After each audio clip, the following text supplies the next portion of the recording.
हरे कृष्णा। आज की वीडियो में हम आषाढ़ कृष्ण एकादशी के बारे में चर्चा करेंगे। आषाढ़ कृष्ण एकादशी का महात्म्य ब्रह्म वैवर्त पुराण में आया है। महाराज युधिष्ठिर भगवान श्री कृष्ण से इस एकादशी का महात्म्य पूछते हैं। तब भगवान श्री कृष्ण उन्हें बताते हैं कि इस एकादशी को योगिनी एकादशी भी कहा जाता है। यह एकादशी आषाढ़ मास के कृष्ण पक्ष में आती है। इस एकादशी का जो भी पालन करता है उसके गंभीर से गंभीर पाप भी नष्ट हो जाते हैं और वो एक बहुत ही पुण्यवान व्यक्ति बन जाता है। वे आगे बताते हैं, एक समय स्वर्ग लोक में अलकापुरी नामक एक नगरी थी जिसमें महाराज कुबेर रहते थे। महाराज कुबेर जो देवताओं और देवियों के ट्रेजरर है, वो शिवजी के बहुत बड़े भक्त थे और वो शिवजी की हर रोज आराधना करते थे। उनका एक माली था जिसका नाम हेमा था।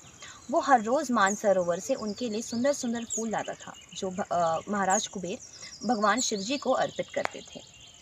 हेमा की एक बहुत ही सुंदर पत्नी थी जिससे वो बहुत ज्यादा आसक्त था। एक दिन मानसरोवर से सुंदर फूल लाते वक्त अपनी पत्नी के प्रति आसक्त होने की वजह से वो अपनी पत्नी के पास जाता है।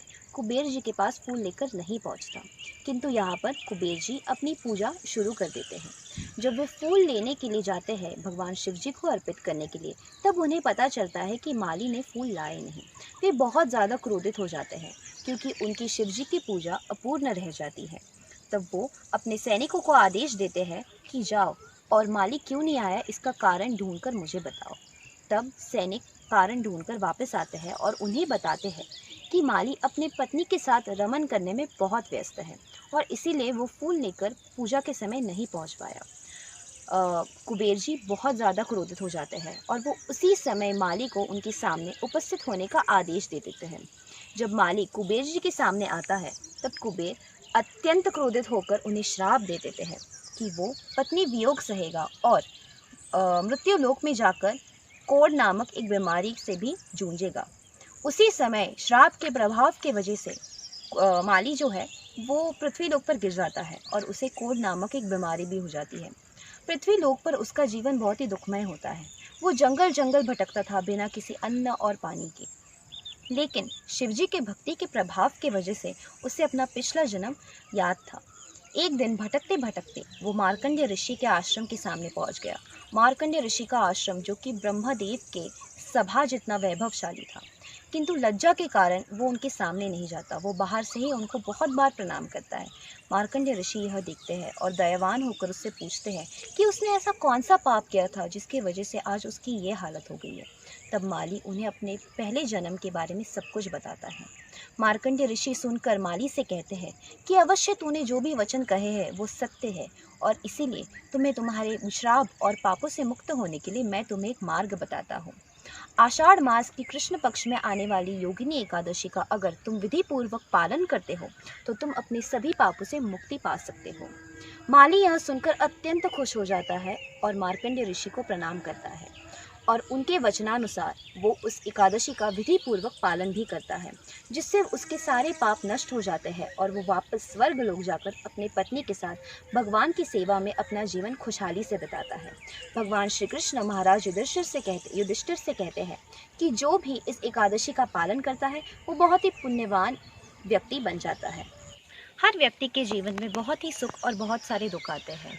किसी को दुख नहीं चाहिए, लेकिन हर किसी को सुख की कामना है। लेकिन हम दुखों का क्या करें? तब भगवान कहते हैं, दुख दोष नो दर्शना, दुखों को दर्शन कीजिए और उनका समाधान कीजिए। किंतु इन दुखों का समाधान कैसे किया जाए? तब भगवान आगे कहते हैं, मयि चानेन उग्गेन भक्ति लभ्य विचारेन, मेरी भक्ति ही आपके सभी दुखों का समाधान है। किंतु इस अत्यंत दुर्लभ भक्ति को हम कैसे प्राप्त करें? इसका एक बहुत ही सरल और सुंदर मार्ग है एकादशी। जो भी एकादशी का पालन करता है और उस दिन भगवान के नामों का श्रवण करता है, स्मरण करता है, कीर्तन करता है, उसे ये अत्यंत दुर्लभ भक्ति है ना, वो प्राप्त हो जाती है। भगवान गीता में कहते हैं, भोक्ता राम यज्ञ तपसाम सर्वलोक महेश्वरम सुध्रम सर्वभूतानां ज्ञात्वा माम शांति मृच्छति। जो भी अपने यज्ञ, अपने उपवास का जो भी फल है मुझे अर्पित करता है, उसके जीवन में शांति होती है। वो एक बहुत ही सुखमय जीवन जीता। हम एकादशी उपवास के महात्म्य पर, उससे मिलने वाले भौतिक लाभों पर हर जगह पढ़ते हैं, किंतु एकादशी उपवास या किसी भी उपवास का उद्देश्य कोई भौतिक लाभ या कोई मटीरियलिस्टिक थिंग पाना नहीं होना चाहिए। उसका उद्देश्य होना चाहिए भगवान के निकट जाना, भक्ति में प्रगति करना और भगवान को प्रसन्न करना। इसलिए हम उपवास रखते हैं। वैसे तो हम अन्न से दूर रहते हैं, पानी से दूर रहते हैं, किंतु ऐसी और सारी चीज़ें हैं जिससे हमें दूर रहना चाहिए। जैसे कि पहली, निंदा। वैसे तो हमें हर रोज़ किसी की कभी भी निंदा नहीं करनी चाहिए, लेकिन एकादशी के दिन स्पेशली किसी की भी निंदा नहीं करनी चाहिए। किसी की निंदा में हमारा टाइम वेस्ट नहीं होना चाहिए। दूसरा, जो भी भौतिक चीज़ें हैं जैसे कि टीवी, मोबाइल फ़ोन, इन सब चीज़ों से भी हमें दूर ही रहना चाहिए और उस समय में हमें भगवान के नामों का स्मरण करना चाहिए। तीसरा, मन में किसी के प्रति द्वेष नहीं रखना चाहिए, वैसे भी नहीं रखना चाहिए और एकादशी के दिन भी मन में किसी के भी प्रति द्वेष नहीं होना चाहिए। द्वेष के वजह प्रेम होना चाहिए। जब हम भगवान से प्रेम करते हैं तब हम आजू बाजू के जीवों से भी प्रेम करना सीखते हैं और जब सभी जीव एक साथ प्रेम से रहते हैं तो इस दुनिया की जितनी भी समस्याएं हैं वो आधी की आधी वहीं पर ख़त्म हो जाती है। इसीलिए हमें एकादशी व्रत का पालन करना चाहिए। एकादशी व्रत के दिन ज़्यादा से ज़्यादा भगवान के नामों का स्मरण करें, कीर्तन करें, उनकी सेवा करें, भक्तों की सेवा करें, भक्तों के संग में रहें। और मैं सबसे रिक्वेस्ट करूँगी कि प्लीज़ एकादशी व्रत का पालन करें। अपने फैमिली मेम्बर्स को, अपने फैमिली में जितने भी बच्चे हैं उनको एनकरेज करें कि एकादशी व्रत का पालन करें। And please keep chanting Hare Krishna Krishna Krishna Hare Hare, Hare Ram Ram Ram Hare Hare, Hare Krishna.